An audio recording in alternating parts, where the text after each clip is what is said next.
with you in non-permissive environments, things that you might have on you or find on the ground, be able to pick up. These are things that I have practiced with, messed around with for a while and have been thinking about for a while.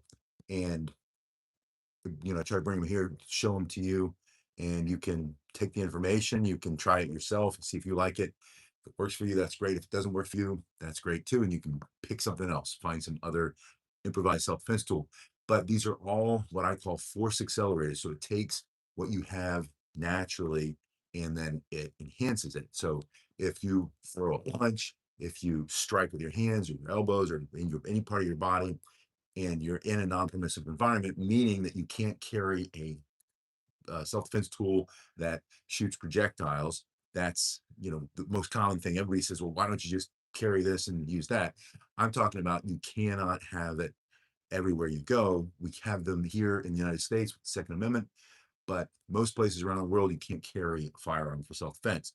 So this is for non-permissive environments, for places where you might find yourself, and you can have an improvised or discreet or a hidden gray man option, whatever you want to call it. The first one is going to be this locking carabiner, and we talk about it kind of as brass knuckles, but it's not really brass knuckles. Brass knuckles are have a little bit different structure, but some of the principle is the same in that when you hold it, and I always recommend making sure your locking carabiner that's unlocked is in a locked position, and that's so that when you put it in your hand, you're going to have the lock part in your palm, that when you strike with it, this doesn't move in and it cuts up your hand just a little bit. So make sure it's locked. The great thing about this, you can throw it on a belt buckle. You can have it as part of your keychain. You can have it on a bag or a backpack. You can have this, and it's very discreet. It's a great Grayman option. Perfect improvised self-defense tool. It's not made for self-defense. It's made to connect things, obviously. This is a heavy-duty carabiner. I put a link in the description if you want to see what these cost. They're very inexpensive. You put it over your hand like this and you squeeze in a way that when you strike, you're going to be hitting here. Now, the most common comment that I get in the comment section from time to time is that people who are unfamiliar with it, and they're just assuming because they haven't tried it themselves. So don't assume, try it and see if it works for you, or don't try it. If you don't like the idea of it, then just pass it on. But don't make the comment that you're going to break your fingers, because you're not. It's not even going to touch your fingers, because when you strike with this, it's pressing into the palm. And I've tested this over and over again, punching on bags, punching on trees, punching the wall, punching the door, punching different things harder and harder, and with more and more force. And it does not ever come back and break my fingers. It hasn't happened yet. And I can't see a scenario where that's going to happen. As long as you make a good proper fist, pull that thumb in the right position, squeeze it here, and you have one striking surface here. You also have a striking surface coming down here, maybe a back fist, a hammer fist coming behind you, twisting, smashing the guy in the teeth behind you for self-defense. And then you have this part here swinging, using this whole long lever of your upper arm or entire arm, striking in and hitting with this piece of metal. Now, key is it takes what you have. This is force multiplier, takes the force of your arm that you can generate, especially turning through the shoulders and hips, create massive amounts of power, arm fully extended. And then this hard piece of metal is going to strike into soft tissue, into flesh. If you can knock him out. You can go for his jaw, you can go for his neck, you can go for the ribs for self-defense. If you had to have something on you, you're going into a place where you need protection, you feel like you need some protection, you can't carry one of these, or maybe you do, and this is something in addition to. A lot of times, yeah, Mark says it's like the ridge hand in traditional martial arts where you hit with this part. The biggest difference, Mark, is that's skin and bone and flesh, and that is soft. No matter how you can toughen your hand up, but you can't toughen it up as much as that, right? So you have a straight punch, your uppercuts, your hook punches. You have the ridge hand, as Mark said, and you have all the back fists coming down over the top. So the first of the three, I'm going to show you three. The last one is one that I just got recently that was sent to me. But the first one is a locking carabiner. And if you were looking for them, I put a link in the description, or you can go search, you can go to the hardware store and look for a heavy duty locking carabiner.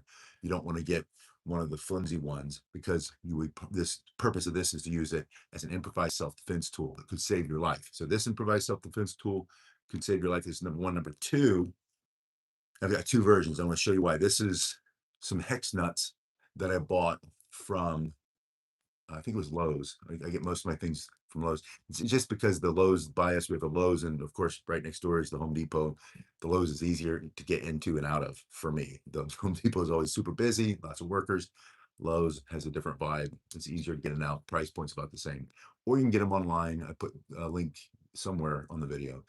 And I just have two. And this creates what we call a monkey fist. So you loop it, it comes into your hand, and then you can pull it out of your hand, squeezing and holding tightly on the string, and then it becomes a flail type weapon. You can smash with it. Think of like a whipping motion coming down, try not to hit myself with it. And it's similar to this, where this is a hard piece of metal.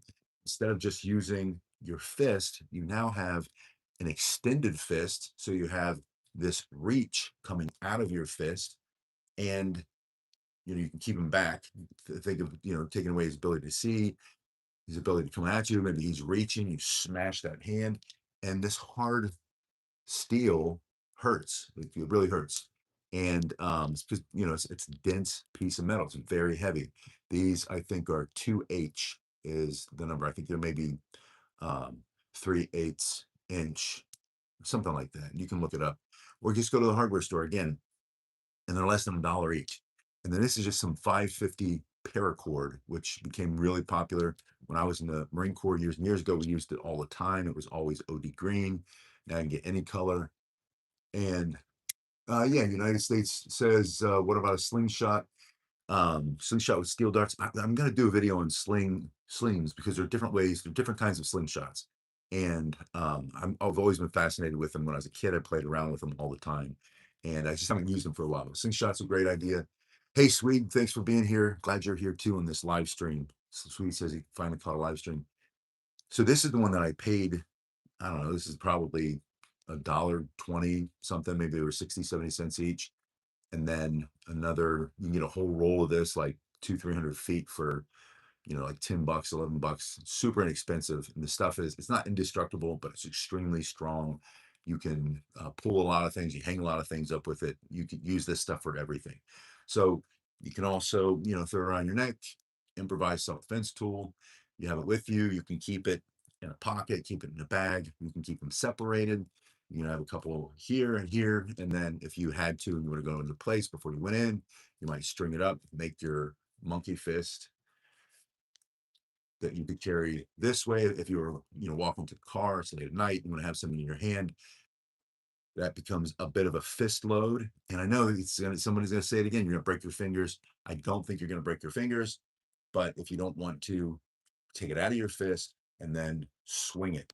And just like the sling, the idea of the sling earlier, and then coming forward, you create a little bit of energy. And then with the lever of your entire body, to the shoulders and hips, the extension of the arm, holding this tightly, and then it swings out, smashing teeth down his throat for self-defense, hitting him in the eye, knocking his, hitting him in the nose, whatever it is, knock his hand away. And I want to show you the other collection. And I have more than this. And these are just from the bottom of the light poles and where all the transformers are around the campus where I work.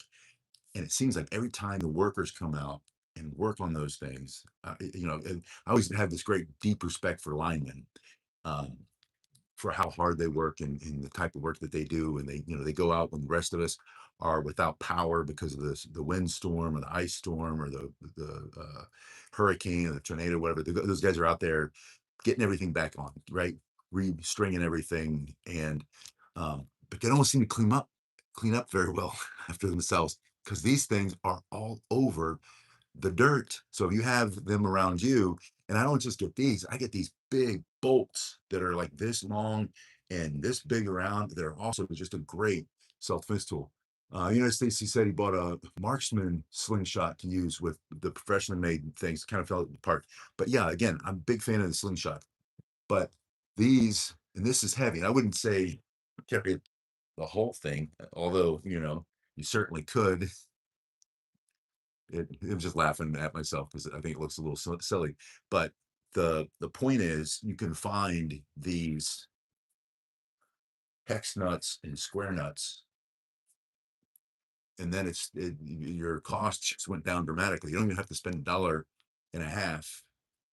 You just pick up out of around here sand, but you pick up out of the dirt all these great pieces of metal that will help you defend yourself, that you could possibly use for self-defense. Now, the third one I got in the mail. A guy sent it to me, and I don't have any affiliate relationship, so I don't get any money for recommending it. But I have been messing around with this thing, and I like it. I gotta say, I like it. And since I like it, and I told him I'd do an honest review, I'll do a review on another one. But I just wanted to show you. I've had it now for maybe a week and a half, and I've been wearing it mostly. Now, I don't wear it with my concealed carry. And I know that this guy said, you can wear it with concealed, and I'm sure you could. But I have a really nice concealed carry belt that I prefer just because of the stiffness of it and the difference. But this is called a siege belt. And you can see he's using it similar to the way that you would use a whip or you would use this monkey fist. And right now, it's holding up my pants. Look at that buckle. And I'll tell you, this buckle weighs about as much as all the metal that's, I don't know how he made it so dense. I don't know if it's got cobalt in it or if it's just really, really well made and it's really thick. It's got some teeth on the back. Imagine that's going to move somebody back. That's going to keep somebody out of your face. The belt itself, it's not particularly stiff, but you don't really want it to be stiff. You want it to be flexible. And look at that reach advantage. It's almost as long as your walking cane. That's almost like 36 inches. And now you can swing it above your head. I certainly don't have the room here sitting down. And then this buckle coming forward, smashing, that'll break teeth. That'll break a nose. That can break the hand. That can break fingers. That can knock something out of his hand. That's going to keep somebody off of you. So another improvised self-defense tool. And because it doesn't have like a hidden knife in it. It doesn't have some of those other gimmicky things that you see on some of the social media, ads and stuff. So you can take this. Of course, you take it off and you put it in the little conveyor belt as you go through TSA, if you're going to the courthouse or going to a ball game or whatever, and they wand you, and then they see that you're wearing a belt, right? They might want to look at it, but it's just a belt. It's a belt with an extremely strong, um, fabric here. And I mean, it couldn't be any beefier than that. I don't know if you can see how thick that metal is, and that's solid, solid metal. And there's a lot more to it. When I do a proper review, I'll read what he sent me, so I can pass that along if you're interested. But it just goes on your body, and then you can see it kind of bites itself there and keeps it tight. And you can get it really tight, and it'll hold up your pants really well. And then if you need it, you always have it with you.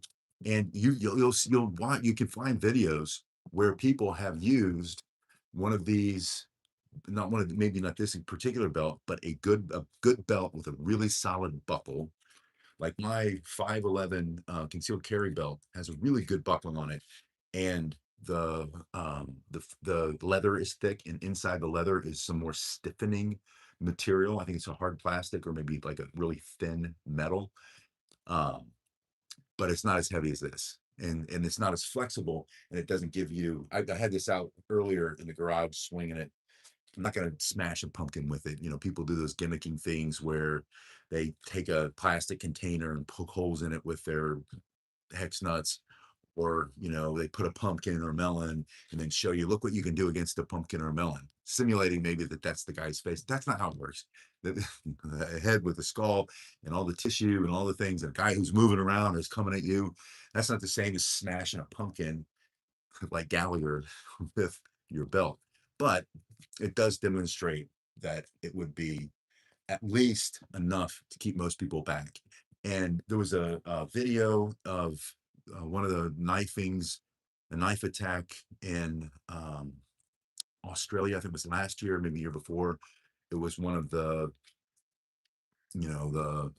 guys shouting Allen snack bar or whatever it was, going through, and he was knifing people. And there was a guy picks up a bollard, which bollard's the thing that holds the, it's just a pole, and then usually it's like if you go to the movie theater, it's got the thing that comes out of it, and it creates a line, keeps people in line. The thing you see it when you go through the airport security, he just picks that up, and because he has reach advantage, he's able to keep the guy back.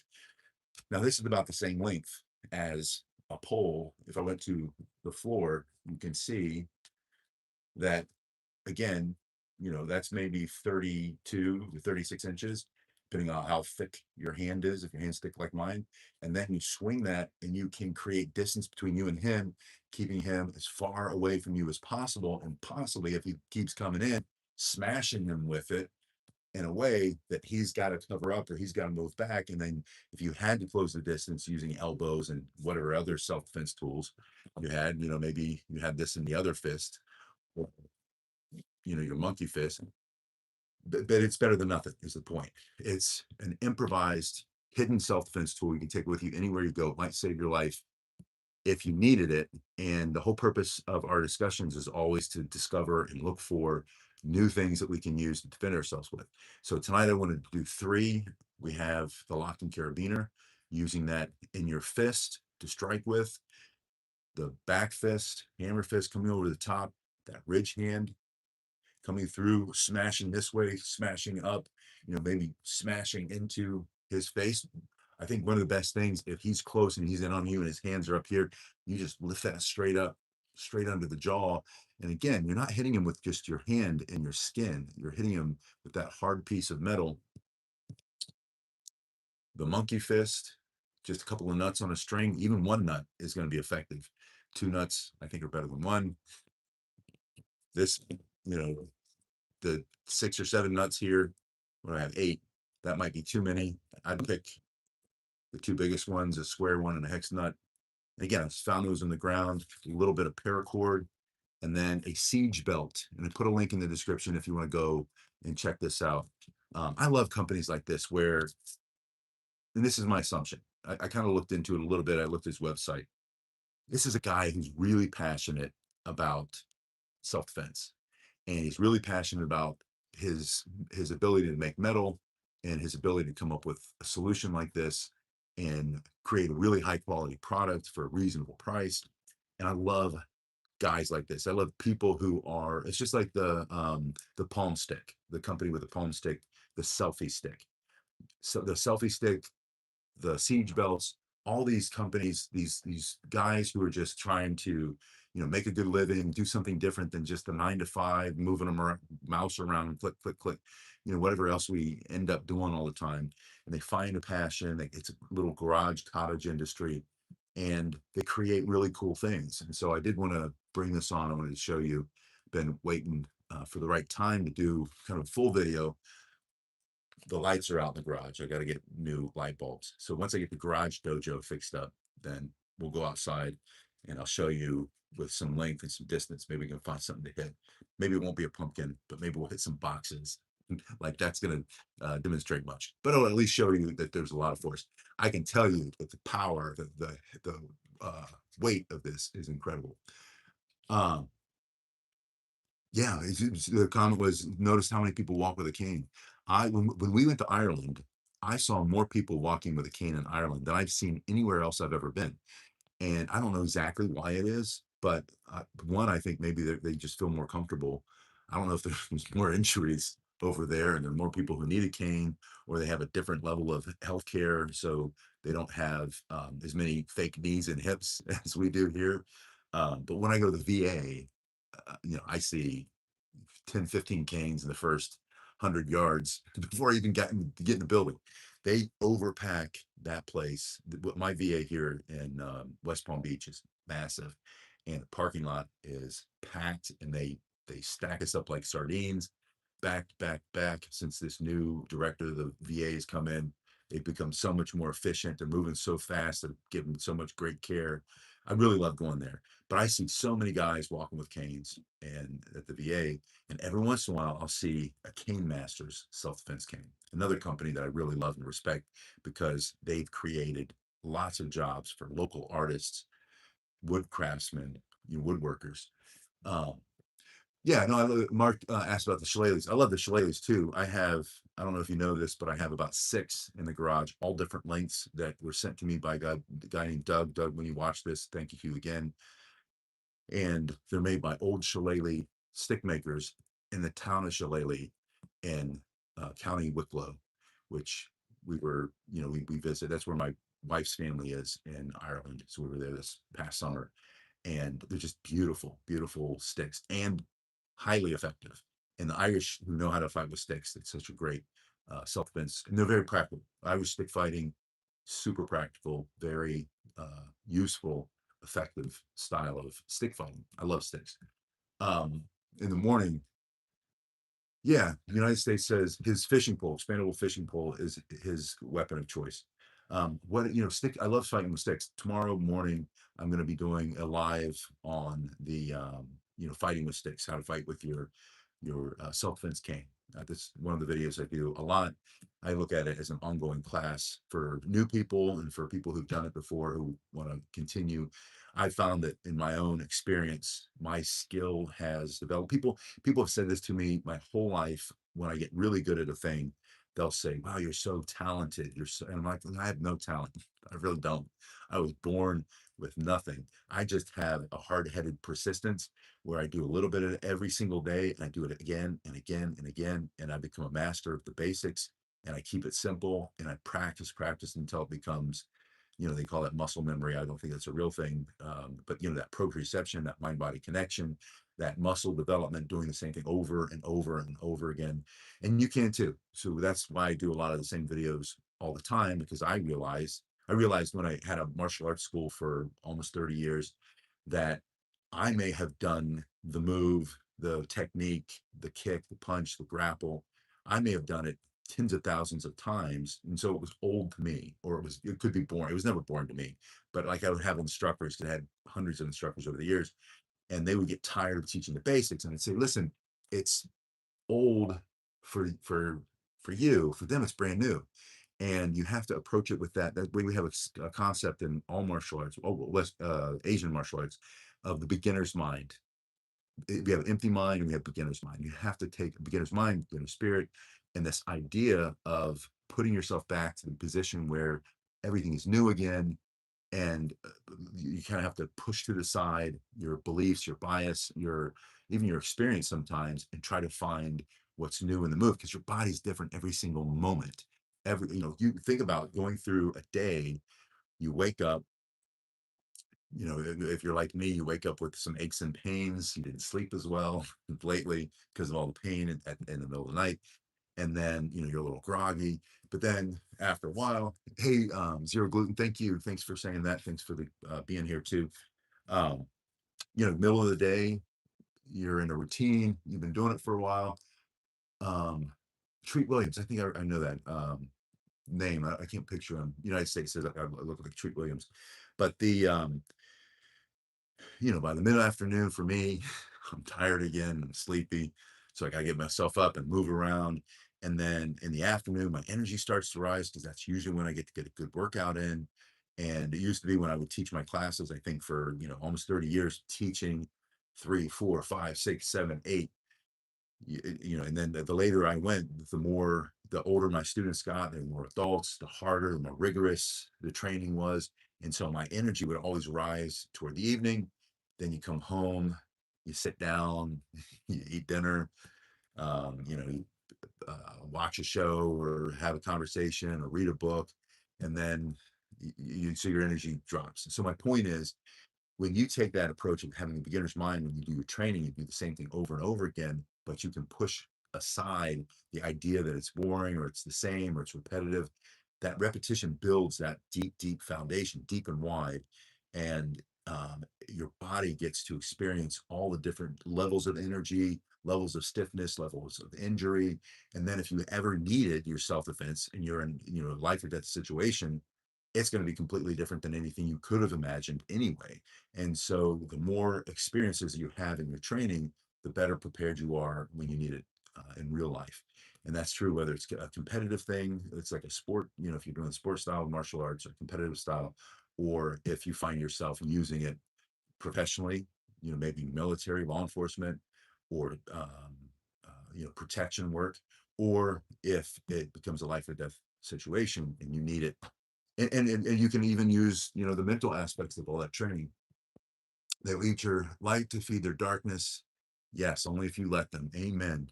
Thank you for that. I really appreciate that comment. You can't let people take away your happiness and your joy.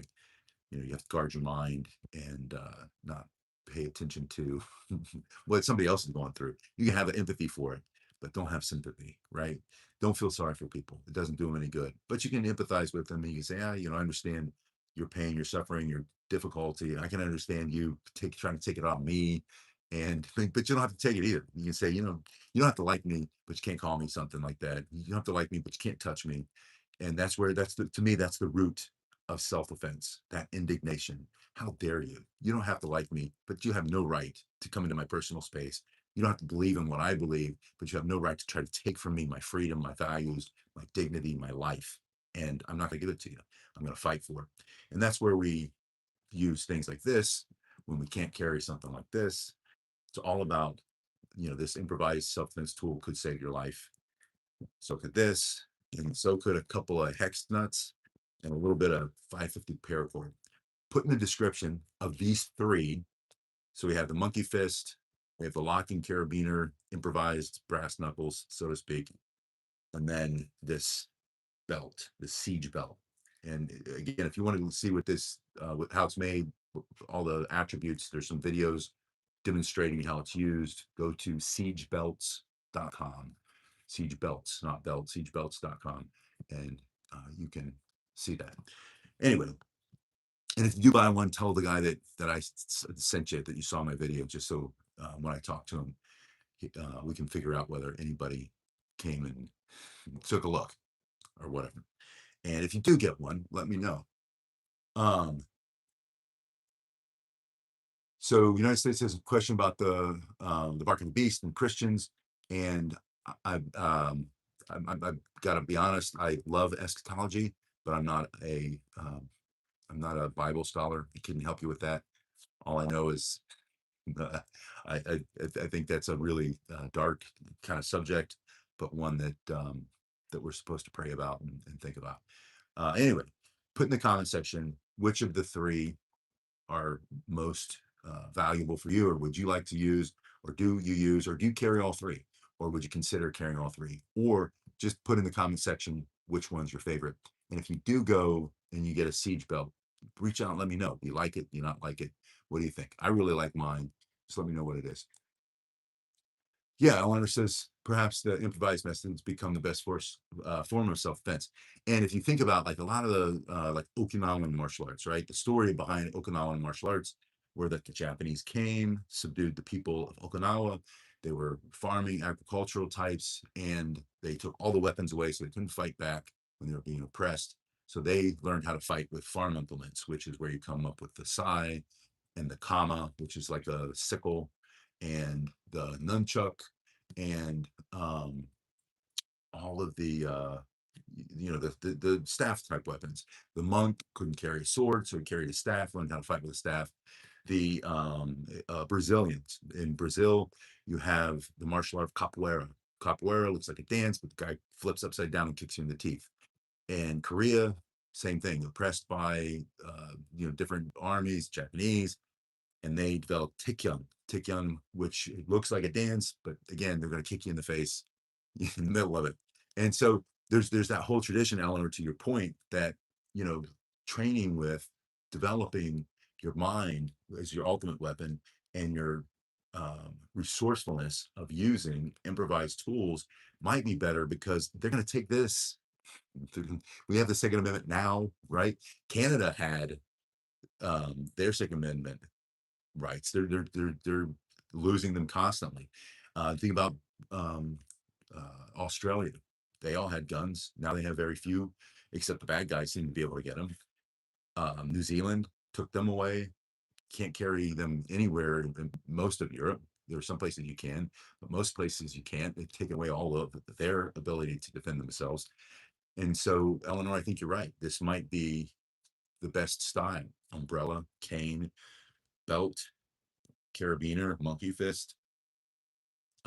The short stick, learning how to fight with a frying pan, learning how to pick up a magazine, roll it tightly into an improvised stick, and then fighting with a magazine that's rolled tightly so that it can take a knife slice and you can defend with it. You can also smash somebody in the face with it, or a shoe or a water bottle. There are all kinds of different, the Filipino martial arts have a lot of flexible weapons. So do the Chinese, but the Filipinos do a lot with a sarong. They do a lot with capturing. And, you can become very adept, very skilled at self-protection using all these different tools. And then it's a perfect gray man, gray woman option, right? You don't stand out. It's not obvious that you're able to defend yourself. Then you become like the equalizer. I don't know if you've ever seen those movies. Some people really like the John Wick stuff. I think that's okay. It's a little violent for me. So is the Equalizer, but somehow just the way he fights, I like the way he fights a little bit better. Yeah, Mark said the Aussies traded the right to carry for the right to party. I'm sure you're right. So the same with Canada, right? Uh, but you know, and I forget the triggering event, and a lot of times there's big, horrible shooting or an event that the powers that be will use to put pressure on the people, and in the end, I think I don't know how they'll do it here because there are more guns than people, but I wouldn't be surprised if sometime in the near future, with all the civil unrest that's building. Just look, starting in May, I think we go back to, depending on how long this thing in Iran goes, once that comes to a conclusion, hopefully soon, and things go back to normal, whatever that is, then I think they'll find another event that'll trigger, there'll be another, it's the whole color revolution thing. If you know anything about that, they're just putting so much pressure. And it's not just here, it's not just the United States, it's all around the world. Everything's changing, and there's a lot of, to the USA guys or person's point, there's a lot of evil. So I'm not saying it's end times. I don't know.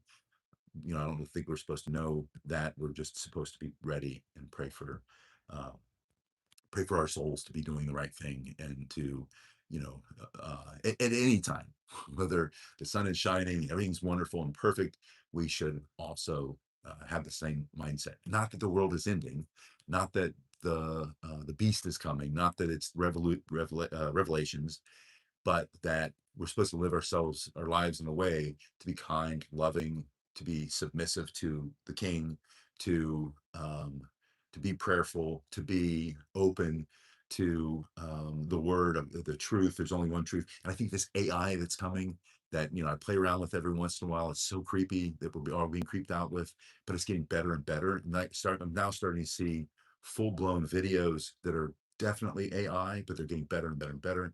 And if you think about what AI is, it's just a deception. And there's only one person who deceives, to kill, steal, and destroy. But there's always one truth. If you look up and you focus on his truth, then I think I don't think, I know that's going to be the only antidote. The only solution is the king and his truth, and not falling for all this other deception. But it's going to get really, really hard. And there's going to be a lot of pressure. And having some self-defense, I'll never give it up. It's always, it's part of my DNA. I hardwired it in. And hope that if it's something that's interesting to you or valuable to you, that we can stay on this path together and continue to learn from each other. So put in the comment section, which is your favorite self-defense tool, improvised self-defense tool that might save your life. And I'll come back, I'll read those. I love to see those and see what you think, and start a conversation, because that's how this channel grows and more people come to it. And I'll see you guys on the next one. I'll see you in the morning.